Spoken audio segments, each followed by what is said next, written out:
In this guide, I'm going to show you guys how to fix SSL Handshake Failed error code 525.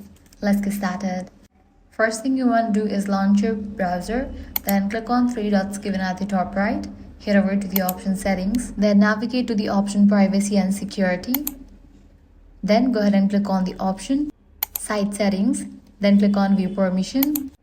Now here you're going to find the search box, type in the website in which we're having the issue. Once you find the website, click on the trash icon for it and confirm the deletion.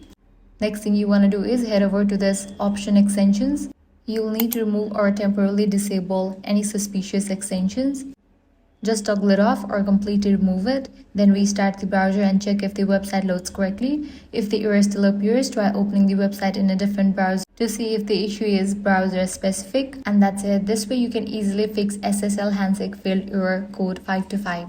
If this guide helped you out, do not forget to like, share and subscribe.